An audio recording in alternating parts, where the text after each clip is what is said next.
Hey y'all, happy Sunday. Hope everything is going well for you and yours. This is the portion of the show where we let YouTube send out the notifications via social media, let folks know that the broadcast is getting ready to start. We'll sit here and we'll count down the next 2 minutes before I push that button and go live. If you happen to be watching this on replay, go ahead and scrub past this graphic until you see my smiling face. If you have any questions and you're joining us today in the live chat, feel free to go ahead and add those questions to the live chat now, and we'll get to them in due course during this live Q&A session. So, sit back, relax, grab a beverage, and we'll get going in about 30 seconds.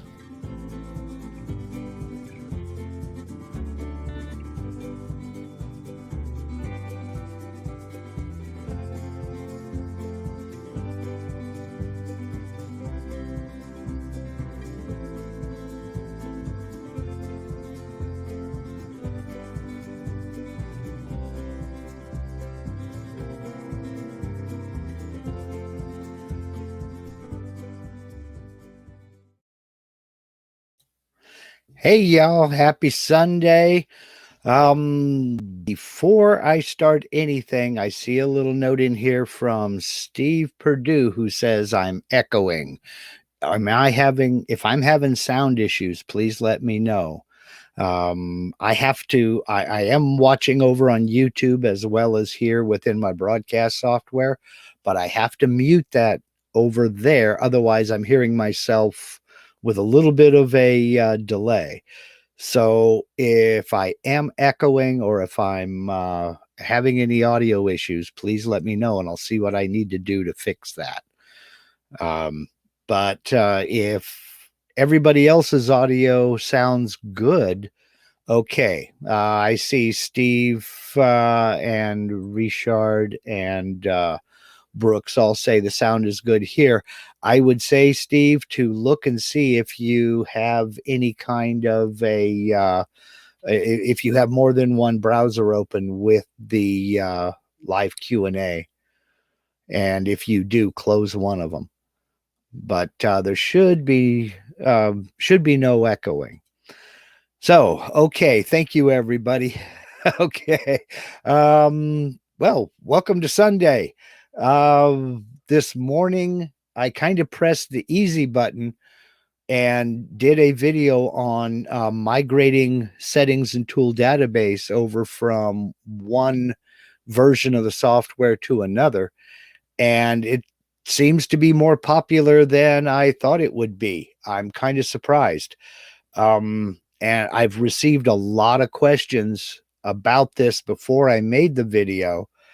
And basically, it was just the amount of time I had. I went ahead and I made this video. Like I said, I kind of pressed the easy button, but it looks like it was deserved. So before I get to your questions here, I had a couple of questions on it from the comments over in YouTube land that I said I would address during the live Q&A. And one of them was Carl Gierke.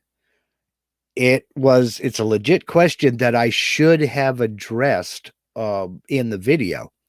And he asks, I'm using version 10.5 and I'm going to upgrade to Aspire 11.0.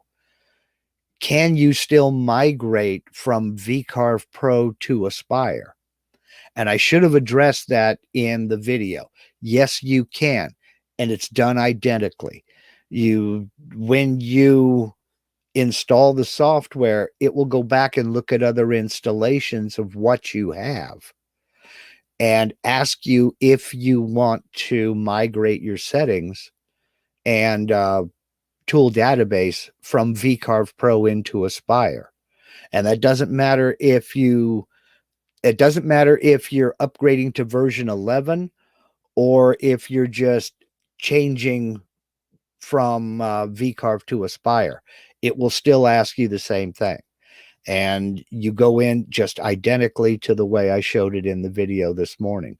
Now, because I had already done this before I thought of making this video, a lot of the prompts that you are going to get, I didn't get because, as I said, I'd already done it.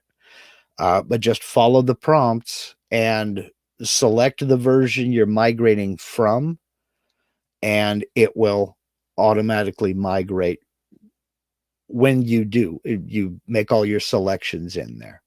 Now, the other question that I got over in YouTube land was from Thomas Grimm, and I see Thomas is here in the chat right now.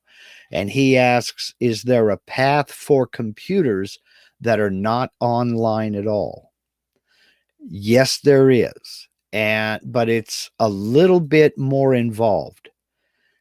And basically, let me get set up here to screen share. I got to get this going here. If you have absolutely no way, well, come on.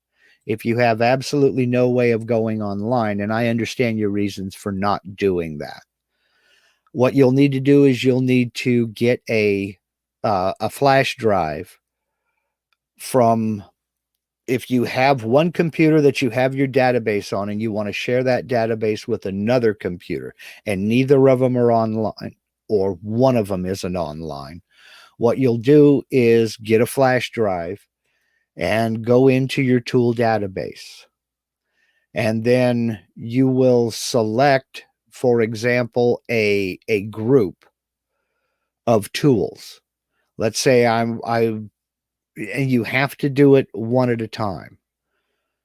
Say I want to do Imperial Tools. I've selected my Imperial Tools category, and I'll come down here and export that selected tool / group. Okay. Click on that and then navigate to the thumb drive, the flash drive, name it and save it there. Okay. And I'll cancel this right now. Then when you go out to your other computer, plug the flash drive in, open it up, and navigate to that file. In the other computer, start VCarve, Aspire, whichever it is, open up your tool database, and you'll want to import that database. Okay.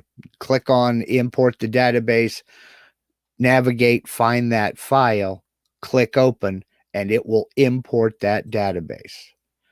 Now, you may or may not have some duplicate tools, but you can go through and get rid of duplicate tools if you wish.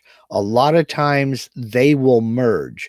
Let me just pick here, for instance, my end mill, my 1/4 inch end mill. I have everything set. All of my settings, feed rate, plunge rate, pass depth, step over, everything is populated and it's all set. If you have a tool in the old database on the computer that is not online, and all of these are identical, if all of these settings are identical, it will merge the two so that you don't have a duplicate tool in the database. Okay, so you don't have to go back through and get rid of duplicates or what have you. So there is a way of getting around the fact that you're not online. It's just more work and it's a little more cumbersome. Okay, but it can be done. In fact, I have plans when I get moved out into the new shop and get the computer set up out there that I'm going to be using for doing this live stream, as well as some designing and what have you. I'm going to show a complete install of Aspire on that machine, to include going online and downloading the tool database online. But in that video, I will digress and get into updating the database on a computer that is not online. So I hope that answers that, Thomas. Like I say, it's a little more involved. There are a lot more steps involved. But if you can, and another thing that I did not touch on that I should have touched on, another good reason for going ahead and uploading your tool database to the cloud online through your V & Company account is when your hard drive goes south, and it will. All hard drives crash eventually. When your hard drive crashes on your main computer that you use for designing, you have that backup online, and you don't have to go back through and chase everything down again. So it is a very, very good idea that as often as you can, you update that database and upload it onto the cloud through your V & Company account. All hard drives fail. Eventually, all of them do. It's not a question of if, it's a matter of when. And the more copies you have in secure locations, the better off you are. So, but yeah, it's just several more steps, Thomas, but it can be done. In fact, that used to be the way it was done. So when they initiated this online upload, that just streamlined everything. So, okay, let's see here. I hope that answered that, Thomas. So let's go back up here. There were a few more questions today. Let's see here. Also, I wanted to say thank you very much for the super chat, Dave Blackburn. You are a true gentleman. Thank you. I appreciate it more than you will know. Let's see here.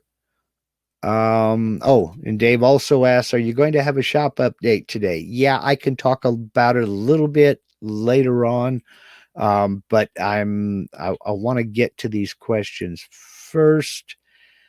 Let's see here, cruising down the list to see what's going on here.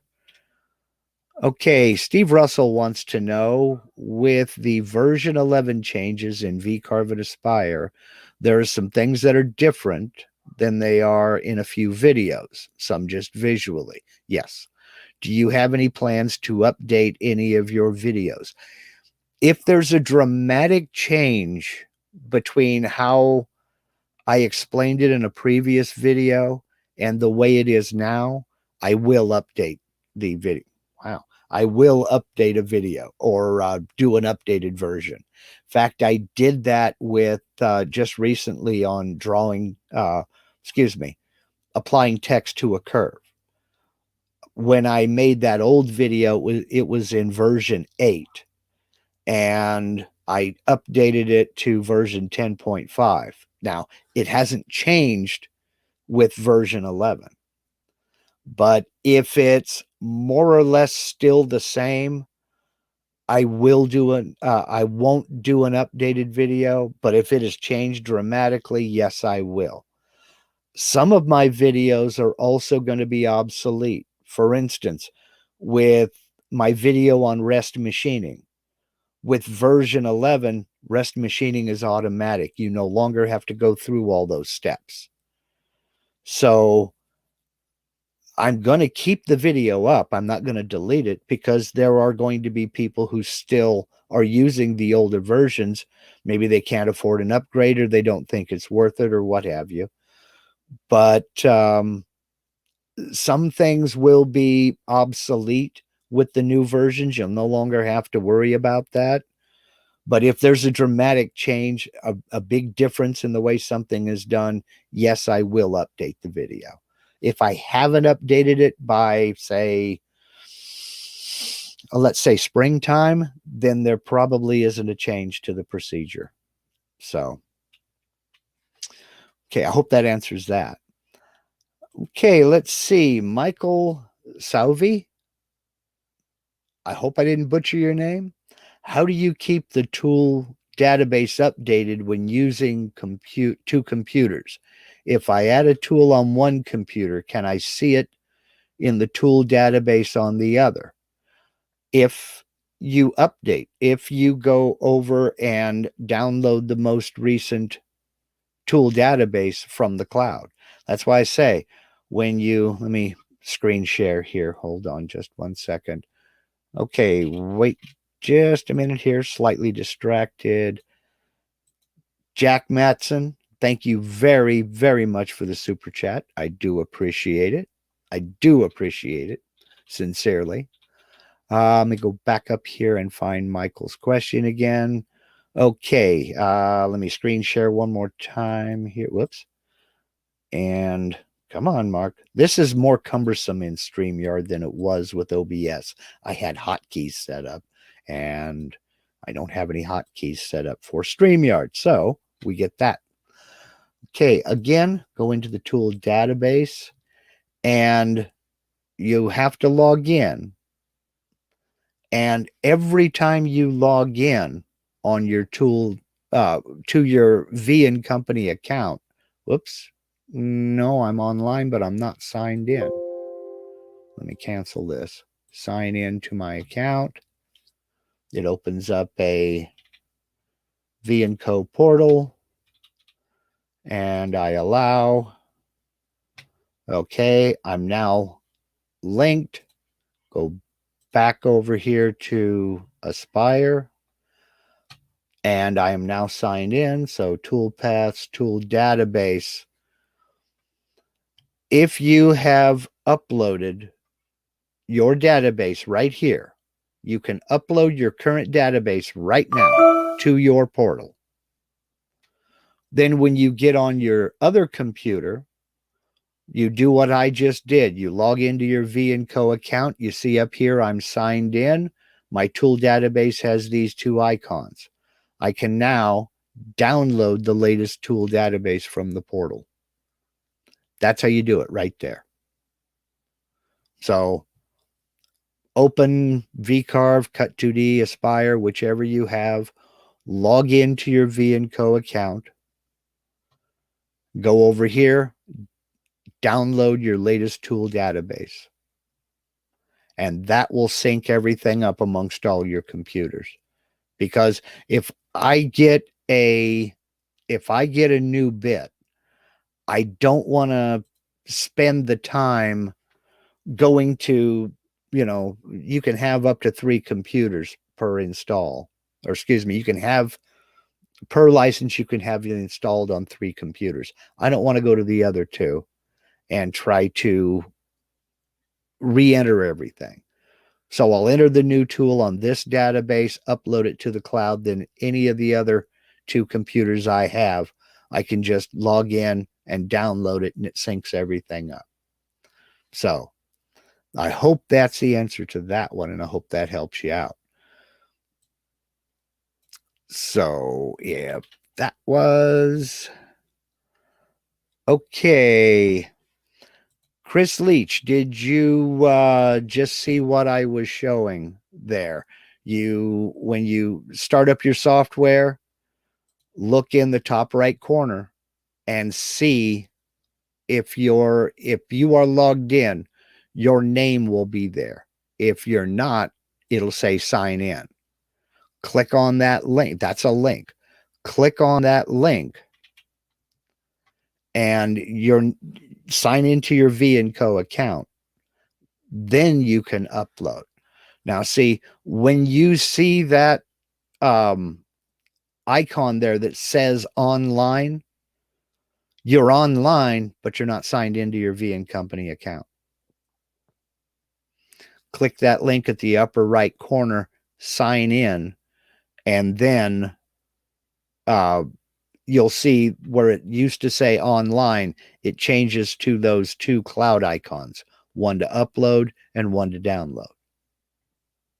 It's kind of a convoluted system, but they want to make sure you are actually the one using the software and you have the authority to make changes to the tool database and what have you. So, okay, let's go back up here. We had a few more questions. I think that was it as far as the questions that related to today's video were concerned. Okay, Steve got his audio problem. Had you on 2 windows. Yeah, that's happened to me more than once. Let's see. Thomas, you say you're glad they didn't abandon their offline users. They have not. And as far as I know, they're still offering it. If you want to upgrade the software, you can order it and have it sent to you on a flash drive. They don't do the DVDs anymore, but you can get a physical copy of it if the machine you're using doesn't go online. So, generally speaking, I haven't done that because I don't have this software on any computer that won't go online. The computer I have outside on my CNC, it does not go online. It can't go online. Its only reason for living is to run Mach 3. That's all it does. I don't have VCarve, Aspire, or anything on that computer. I have it on a laptop, which will soon be a desktop dedicated to it outside. Okay, let's see here. John Sautier asks, when I update to version 11, should I delete version 10.5? After you have migrated everything over to the new version, your tool database, all your settings, everything. Once you have done that, it's totally up to you. Now, personally, what I did, I went ahead and I left it. And in fact, if you watch this video, I still have VCarve Pro 9.5 on this computer, mainly because when I'm doing patterns for VCarve, I need to check to make sure they do work in VCarve. I create an Aspire, but if I'm saving a CRV file for VCarve, I need to make sure they work in VCarve. So the other reason I haven't deleted my old one is it's kind of a cheat. If you've ever gone to Amana Tools and looked at their tool database, you can download the Amana tool database for your tool database. But the problem with it is it's every tool they have a tool file for. And if you download that onto your current version, it's going to take a long time to load the tool database because it uses a lot of data, and that's a lot of data for the tool database to go through. And I don't want to clog up my tool database with a bunch of tools I don't own. So what I did was I downloaded the Amana tool database and I imported it into an old installation of VCarve. So now when I buy an Amana tool and I want that tool file for that tool, I open up that old version, I find that tool, and I export that tool file for that tool only. Then import it into my new software. That way I'm not importing the entire Amana catalog into my current version. So that's one reason why I left the old installation on my computer. Now, I can go back and I can clean up a few because I'm not going to use 8.0 and I'm not going to use 8.5. But that was why I left it on there, was just as kind of a filter for things like that, because downloading tool databases and plugging up your database with tools you don't own, that's a big mistake, in my opinion. So let's see. Let me go back up here because Richard had a question about rotary axis, and I think I caused confusion with today's video. Excuse me. Okay. Richard wants to know, still working on a rotary project. You put yours along the x-axis. Yes. And this morning you said you're using Mach 2.3 warp Y. Mine is along the y-axis, so should I use wrap X? And in job setup, what would be the orientation? Okay, let me bring up another screen share here for that portion. I'm not going to do it for this first portion. The way my rotary axis is oriented, it sits on top of the, on a little recess that I built into the table, and it's in the X direction. Okay, it follows the X axis. I use wrap in Y because the rotation of the axis takes the place of the Y axis. The gantry no longer moves on the Y. That feed is now, the place is taken by the rotation on the rotary axis. So it's wrapping the pattern I create in Aspire in the Y direction. Okay. Now, you said you have your rotary axis is along the Y axis. So you should use wrap X. Exactly. You should use wrap in the X direction because your rotary axis is taking the place of the X. Does that make sense? I know it sounds convoluted, but once you hit that little bang light bulb moment, it'll register. Now, as far as the orientation is concerned, in job setup, let's see, where is it at? I lost you, Richard. It jumped. There it is. Okay. And in job setup, what would be the orientation? You will set your orientation to the same place you would if you were doing a flat piece with just the X, Y, and Z axis.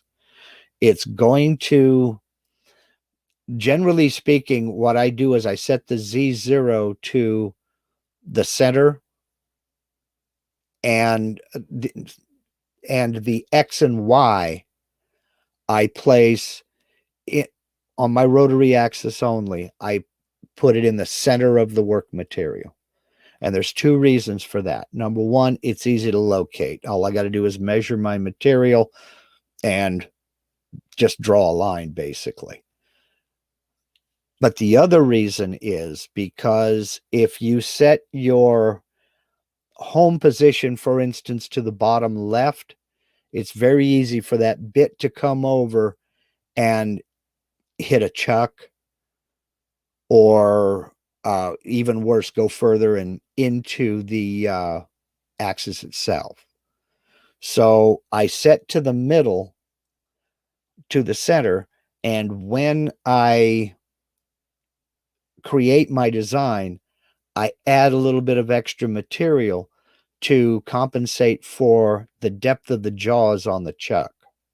So if the depth of my jaws is, let's say, a half an inch or 12 millimeters, I add an extra 12 millimeters onto the width of my material.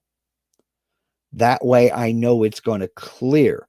The bit won't come over and hit the jaws of the chuck. I don't know if that makes sense to you or not.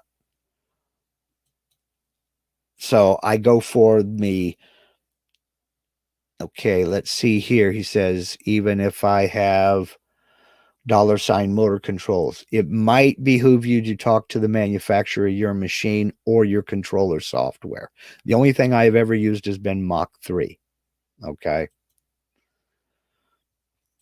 Okay. I mean, I have my X, Y, and Z and A all working at the same time. Okay. You have a 5-axis controller. I have a 4-axis controller. So it's completely different for you and me. Okay. Well, I would talk to the manufacturer of your machine or your controller software publisher, because you have a 5-axis system and that's different from what I've got. This is why I try not to help people try to troubleshoot machine issues, because every machine is different. Every machine is different. Okay, let's see. Chris Leach. Yes, I've done all that. I've never been able to do this. Well over a year. Yes, it is. A year is too long to wait, Chris. Do reach out to Vectric tech support. There may be an issue. There may be something in the background that isn't letting the software connect with your V&Co account. But that's definitely a Vectric tech support issue. Send them an email. Do remember that there's a time difference. I'm on the West Coast, so they're 8 hours ahead of me. And that can sometimes lead to issues. So let's see here. Were there anything else? Let me go up here a little further. We got that one. Let's see.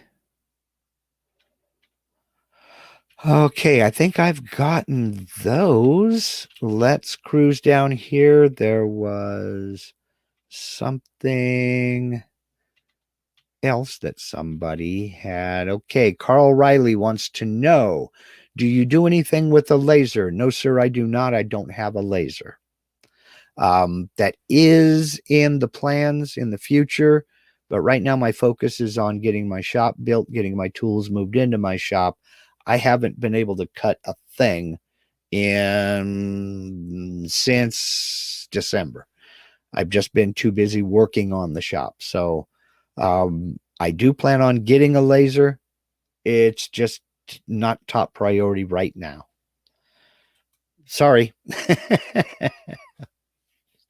Let's see. I think Russell Faraday says he is trying to figure ramps. In simple terms, to cut a disc, could I ramp down in a constant spiral? You could, but you could also do that with just a profile toolpath that let's see. Yeah, you could just do that with a simple profile toolpath. Use a smooth ramp in your plunge moves over a distance of, say, 2 inches for giggles. I don't know what diameter your disc is you're going to use, but you can kind of figure a cheat for all of this stuff. The only thing to remember, though, is when you're cutting with a ramp, your machine always moves at the rate of the slowest axis, and the slowest axis is almost always the Z. So your feed rate is actually going to be the plunge rate you have set for that bit. So you can set your feed rate at 200 inches per minute, but if you have a plunge rate of 20 inches per minute, that's how fast the machine's going to move. It automatically restricts itself to move at the speed of the slowest axis, which is why 3D carving takes so long.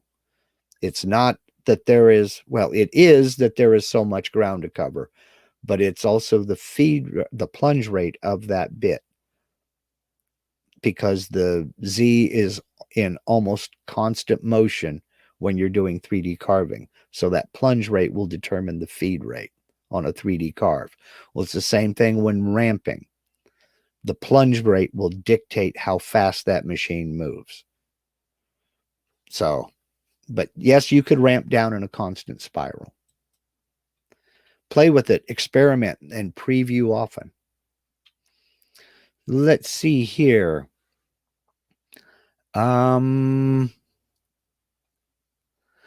GW says, just got here. I guess I missed the shop tour. There's not a shop tour this week, but I will be doing an update in a couple of minutes. I'm almost to that point. So you didn't miss it. Let's see. Jack Matson says, when you finished a project, do you put your name on the item? If so, how do you do it? It depends on the project. If I'm going to put a keyhole on the back of it, I have a little file I made up with my name, and I'm going to incorporate my logo into it. I just haven't done it yet. And I'll just create a little VCarve file, with some text and engrave it on the back.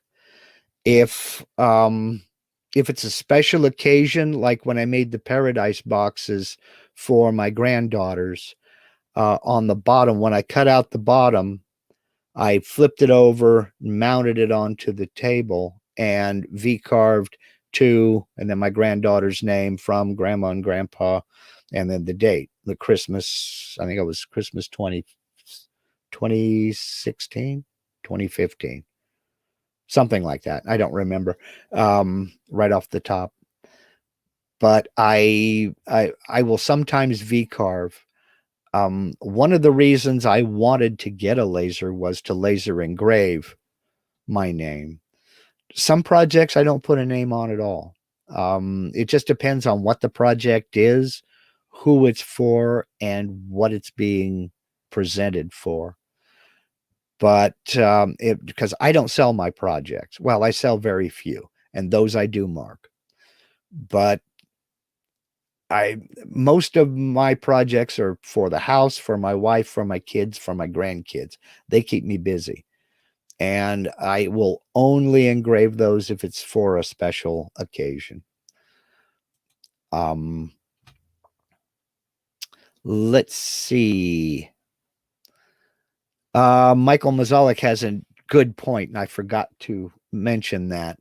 Set the pass depth on that bit to the total depth of your finish cut. The spiral will ramp down in one pass if you choose a spiral ramp. So,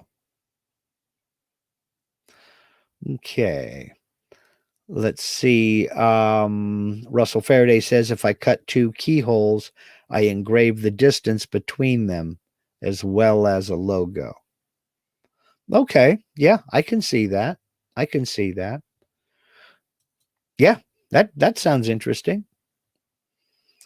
Let's see here. Jim Brown says, hi, Mark. I upgraded to Vectric 11. When I go back to 10.5, it comes up to duplicate postprocessor. How do you rename a postprocessor? I don't understand what you mean. When I go back to 10.5, it comes up to duplicate postprocessor. How do you rename a postprocessor? Well, the easy way to rename a postprocessor is to go into the folder where the postprocessors are saved on the computer and copy the postprocessor. Don't modify the original. Copy it, change the name of the copy. Don't change the name of the original. You're asking for trouble if you do that. And I don't mean to sound cynical here, but you have upgraded to version 11. Why would you go back to 10.5? I don't understand why you would want to do that. Now, version 11 came with certain post processors. It may be 10.5 is trying to access some of those. I'm not sure about that. Don't quote me on it, but it's possible. I would just say don't go back to 10.5. I mean, there is nothing in 10.5 that isn't in version 11. And I get it. I know sometimes it's easier just to go back to the old version because you're real good with that one. But that's not how you learn the new one. I mean, I wouldn't go back to 10. In fact, I haven't gone back to 10.5 except for today's video to demonstrate that. So let's see. Let's see. Okay. Got a long one here from Blue Light Gaming. Just found your beginner tutorials for Vectric. About halfway through them. You're a better man than I am because I'm not. And I made them. I have a CNC for newbie, 4836 with an ESS control that I built. Wanted to ask you, in Vectric, when I make circles or anything with an arch, it looks very jagged in the preview. Is that normal? I don't assume it's going to look like that in the cut. It's not normal. Let me throw something at you real quick here. I'll do a fast screen share. And share screen. Boom. Boom. Boom. Bring up Aspire. Okay. When you are in Aspire or VCarve or whichever you're in, you'll want to go to, okay, where's it at? No, it's not there. Here it is. Go to the toolpath menu. Come down here to preview simulation quality. I have mine set at standard right now. I'm changing that to maximum. So toolpaths, preview simulation quality, maximum. Okay? And that should take care of you. Now, when you are choosing a postprocessor, I'm not going to get into that. That may not be an issue with you. So it was all about the preview. Just adjust your preview simulation quality, and that should fix it. Because what it's doing is it's trying to conserve resources and not use a bunch of memory or processor. But set on standard, it's going to give you a pretty pixelized preview, depending upon how close you zoom in, of course. If you zoom way out, it may look perfect. But preview simulation. Let me throw another real quick thing in here that I hadn't thought of. And that is, let's see, got to go back and share Aspire here. Before, in the older versions, when you're over here in job setup, you came down here, you used to have 3D view material setting. And just about everybody left it on Canadian maple. That was, I don't know if that was the default or what, but every demonstration I've seen has been Canadian maple. But when you went over here to your preview window, you had an area up here for your material. So you could have job setup set for Canadian maple, and then your preview could be whatever wood you wanted it. Well, here in version 11, you see that that's no longer there. And I've been asked about that too. Where did it go? How come I can't choose my material? Because now that's all done over here in job setup with material settings. And the default is Canadian maple. Well, if I want to set mine, I usually set it for medium wood. Now that is in the preview as well as in just the standard 3D view when you're over here working with components. Let me throw something in here and just go with, throw an alligator out here. And I won't even modify it. I'll just come over here into my modeling tab, go into my 3D view, and you can see it's not that Canadian maple. It's the grain of the medium wood. If I go over and just whatever I've got here, material setup, we're fine. Okay. Then go down here to the model boundary, calculate, preview. We see that it's that medium wood. So all of that is set up over in job setup now. It's no longer up here. So, okay. Okay, and Michael Mazalik says, click on the palette in the preview window, top right corner of the preview window. Oh, okay. You can, yes, I see that now. You can edit the settings. Thank you, Michael. See, that's what I mean. He's my guru. So, Blue Light Gaming says, excellent. Thanks so much. As for post processor, I use Mach 3 with the ESS, so I assume I need to use. Yes, Mach 2.3 arcs inch. Yes, that's what you want to use. And that's what I was going to say, but I didn't know which controller you used. So, yes, arcs. That's the important part.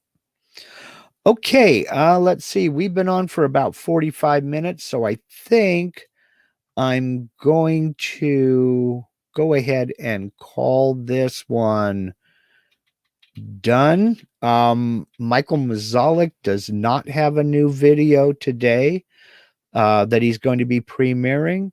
So what I did was, given the topic of this video that I released this morning, I went ahead and I relinked his version 11 overview video. So if you didn't see his video, the overview of version 11, the link is in the description of this video. Okay. So that's a little housekeeping out of the way there. As far as the shop shed update is concerned, the next video I put out is going to be a shop shed update.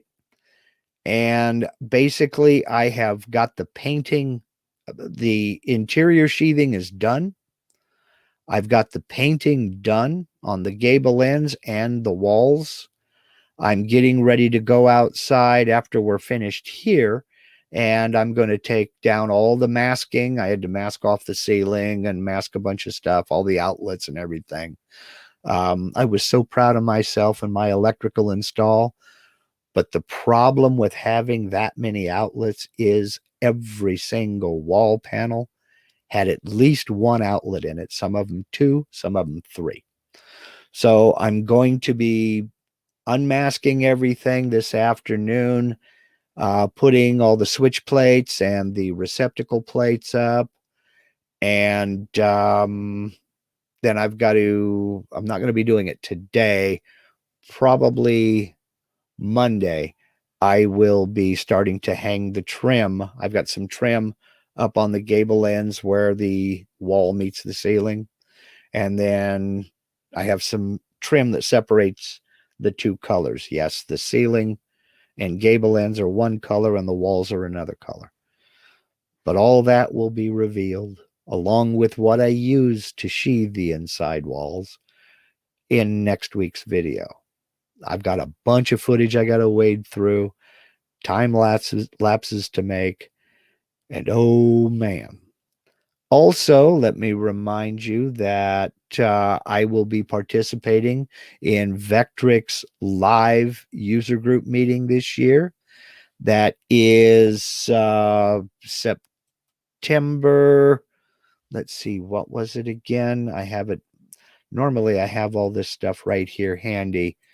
The 2021 user group meeting is September 10th and 11th. It will be on Vectric's YouTube channel. Once again, virtually. I don't know when I will be hosting one of these sessions. We haven't got the schedule yet, but I can tell you that I will be doing a presentation on double-sided machining. because there's still a lot of questions and a lot of controversy. For some reason, there's a lot of controversy on where to put those locating dowel holes. And I want to try to nip it in the bud and prove it once and for all that my way is one of the correct ways. There's a lot of ways of doing it, but there's a lot of ways of not doing it. So I went mute. Never mind. Okay, John. I'll never mind. So basically, the shop shed, when it comes down to it, I'm going to stop giving a number. I said a couple weeks back I had 8 things left to do. The problem is I get one done, I find 3 more, so I'm going to stop giving a number. But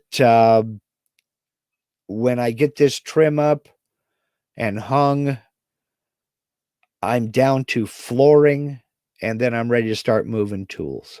So getting the, oh my gosh, I've been working on this for a little over 1 calendar year. So I may be able to start moving tools into the shop shed in, now depending upon how the flooring goes, about 2 weeks.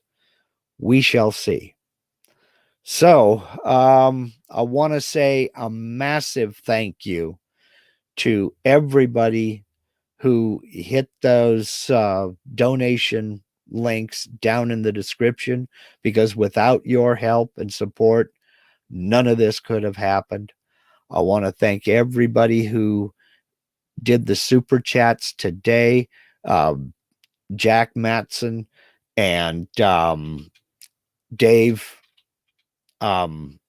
Blackburn. For some reason, I blanked on your name, Dave, last name, and I couldn't. I apologize. Thank you for those super chats. You guys really do. You guys rock. And that's all there is to it. I have the absolute best viewers on YouTube. And you guys just are the best. Thank you for everything. Thank you for your continued support. Now go out and do something cool. Michael doesn't have a video. Go watch Michael's video anyway, but you don't got to wait an hour for it. Watch Michael's version 11 video, then go out and make some chips. Still got enough of the weekend to where you can get a project done. I'm good at coming up with stuff for other people to do. Thanks again for your support, folks. I really appreciate it. And I will see you next week. Next week is open Q&A. So if I didn't get to your question today, by all means, please save it for next week. And until then,